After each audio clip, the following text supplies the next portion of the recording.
يا أيها النبي قل لأزواجك وبناتك ونساء المؤمنين يدنين عليهن من جلابيبهن. يا أختنا بالله لا إن الحجاب فريضة من ربنا المنان.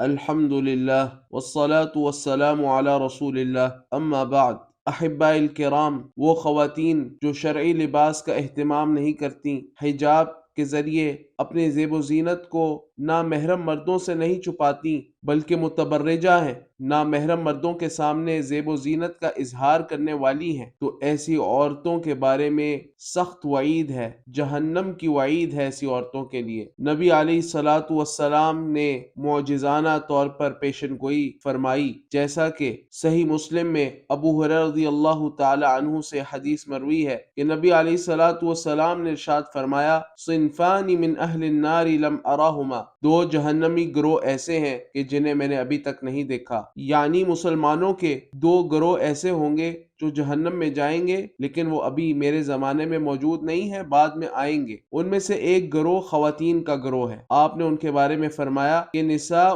کاسیات عاریات، وہ ایک گروہ ایسی خواتین پر مشتمل ہوگا جو کاسیات عاریات، جو لباس تو پہنے ہوئے ہوں گی لیکن برہنہ ہوں گی، یعنی لباس تو ہوگا لیکن اسلام نے خواتین کے لباس کے جو اصول اور ضوابط بیان کیے ہیں، جو شرائط بیان کی ہیں، ان کے مطابق نہیں ہوگا۔ مثلا لباس تو پہنا ہوا ہوگا لیکن شرعی حجاب نہیں ہوگا، یا لباس ہی ایسا ہوگا کہ جس سے جسم کا رنگ اور جسم کی خوبصورتی ظاہر ہوتی ہو، یا لباس تو ہوگا لیکن انتہائی تنگ ہوگا کہ جسم کے اعضاء نمایاں ہوتے ہوں۔ پھر نبی علیہ الصلاۃ والسلام نے ان کے بارے میں یہ بات ارشاد فرمائی کہ ممیلات مائلات، یہ مائل کرنے والی ہوں گی اور خود بھی مائل ہونے والی ہوں گی، یعنی ایسی چال چلیں گی کہ مرد ان کی طرف مائل ہوں گے، چلتے وقت اپنے کندھوں کو ایسے ہلائیں گی کہ مرد ان کی طرف توجہ کریں گے، یا اپنی خوشبو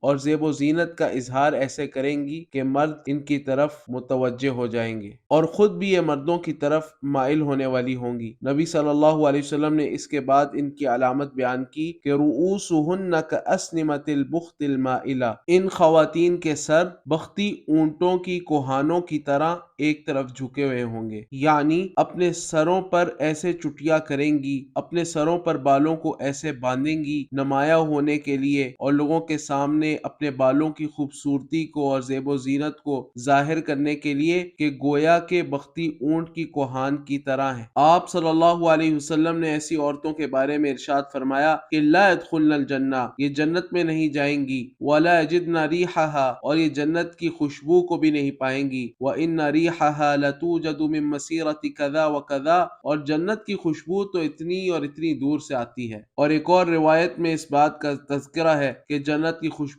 تو 500 سال کی مسافت سے آتی ہے۔ اس حدیث مبارکہ نے اس حقیقت کو واضح کر دیا ہے کہ وہ خواتین جو بے حجابی کا شکار ہیں، شرعی حجاب کی پابندی نہیں کرتی، لباس کے تعلق سے جو دین اسلام نے احکامات دیے ان کا خیال نہیں کرتی، غیر محرم مردوں کے سامنے اپنے زیب و زینت کا اظہار کرتی ہیں، ایسی عورتیں جہنمی عورتیں ہیں، دوزخی عورتیں ہیں۔ اس حدیث میں بیان کیا جانے والا وصف ہماری زمانے کی عورتوں میں مکمل پایا جاتا ہے، حتیٰ کہ میں نے یہاں تک دیکھا ہے کہ وہ خواتین جو عبائے میں ہوتی ہیں اور اپنے زام میں انہوں نے حجاب کیا ہوتا ہے، ان خواتین کو بھی میں نے ایسا دیکھا ہے کہ انہوں نے اپنے سروں کو بڑا بنایا ہے اور اپنے بالوں کو اپنے سروں پر ایسے باندھا ہے کہ گویا کہ وہ بختی اونٹوں کی کوہانوں کی طرح ہوں۔ حالانکہ خواتین کے لیے اپنے سروں کے اوپر بال باندھنا اصلاً اس میں کوئی حرج نہیں ہے، لیکن نامحرم مردوں کے سامنے، اجنبی مردوں کے سامنے، چاہے شرعی حجاب کے نیچے ہی